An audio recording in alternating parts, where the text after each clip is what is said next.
स्मरण में रख, और पूरा सम्राट पद का संचालन भगवान के द्वारा हो रहा। जो भगवान के सारे होता है, भगवान उसके लौकिक कार्य भी कर देते हैं।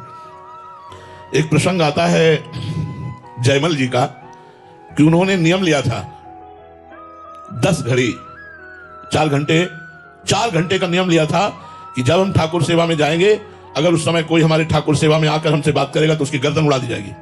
मतलब इतना एकांत ठाकुर सेवा हो कि कोई हमें विक्षेप ना पहुंचावे। ये बात जब विरोधी राजाओं को पता चली, जयमल जी बड़े बलवान राजा थे और वो उस समय पूजा में होंगे, 4 घंटे निकलेंगे नहीं, तो विरोधी राजाओं ने उसी 4 घंटे में आक्रमण करने का निश्चय किया कि जब राजा अपनी पूजा गृह में चले जाएं तो आसपास से उनके राज्य को घेर करके उसको अपने कब्जे में कर लिया जाए। बाद में राजा को बंदी बना लेंगे। जब सेना परास्त तो राजा बंदी तो बनी जाएगा। घेर लिया।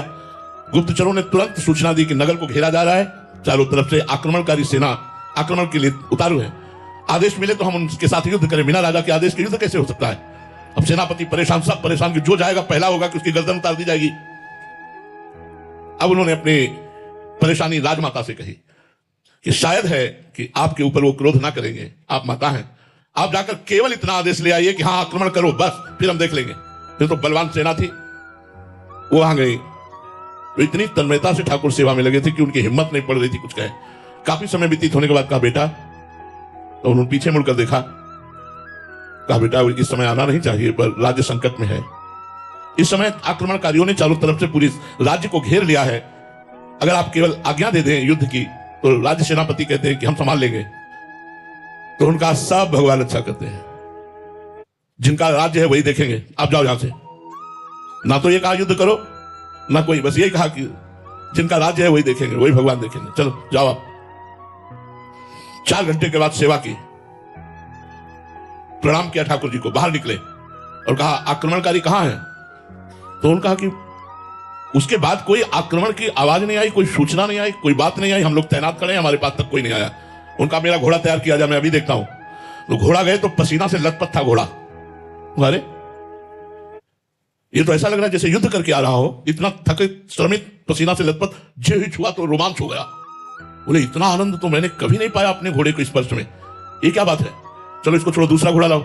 दूसरे घोड़े पे बैठे और जे गए तो सब सेना गिरी हुई पड़ी थी, चारों तरफ सब मूर्छित पड़े थे। जो विरोधी राजा था उसके पास जाकर घोड़े से खड़े हुए, वो मूर्छित पड़ा था, उसको होश में, एक भी मरे नहीं थे, होश में लाए।